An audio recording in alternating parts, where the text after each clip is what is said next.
ஹஜ் உம்ரா புனித யாத்திரை அனுப்புவதாக கூறி நூற்றுக்கணக்கான இஸ்லாமியர்களிடம் கோடிக்கணக்கில் பணம் மோசடி செய்த டிராவல்ஸ் உரிமையாளர் போலீசாரால் கைது செய்யப்பட்டிருக்கிறார்.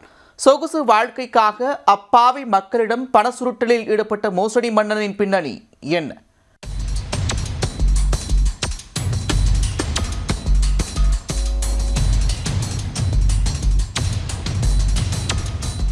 காரைக்கால் நகர்ப்பகுதியில் நைனா முகமது என்பவர் டிராவல்ஸ் ஏஜென்சி நிறுவனம் நடத்தி வந்தார். கடந்த வருடம் குறைந்த செலவில் ஹஜ் மற்றும் உம்ரா பயணம் அழைத்து செல்வதாக கூறி விளம்பரம் கொடுத்துள்ளார். 20 ஆண்டுகளுக்கும் மேலாக டிராவல்ஸ் ஏஜென்சி நடத்தி வந்ததால் நைனா முகமதுவின் விளம்பரத்தை பொதுமக்கள் சிலர் ஆணியடித்தது போல நம்பியுள்ளனர்.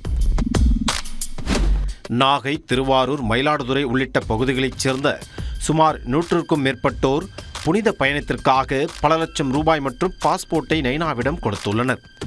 பணத்தை பெற்றுக்கொண்ட நைனா குறித்த நாளில் பயணத்திற்கு அனுப்பாமல் அலைக்கழித்து வந்ததாக கூறப்படுகிறது.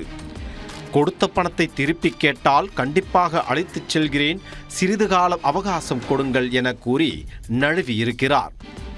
இன்று போய் நாளை வா என பணம் கொடுத்தவர்களை நடையாய் நடக்க வைத்துள்ளார்.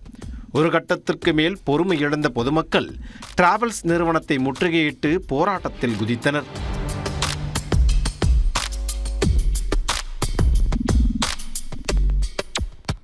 இதுவரை பயணம் குறித்து எந்த தகவலும் தெரிவிக்காமல் இருந்ததால் பாதிக்கப்பட்ட மக்கள் செய்வதறியாது உள்ளனர். இந்நிலையில் காரைக்கால் நகர் காவல் நிலையத்தில் 20க்கும் மேற்பட்டோர் மோசடி மன்னன் மீது புகார் கொடுத்தனர்.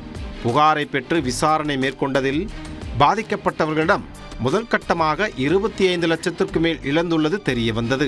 சென்னையில் தலைமறைவாக இருந்த நைனா முகமது காரைக்காலுக்கு திரும்பி வந்திருப்பதாக போலீசாருக்கு ரகசிய தகவல் கிடைத்தது. இதையடுத்து தனிப்படை போலீசார் காத்திருந்து அவரை கைது செய்தனர்.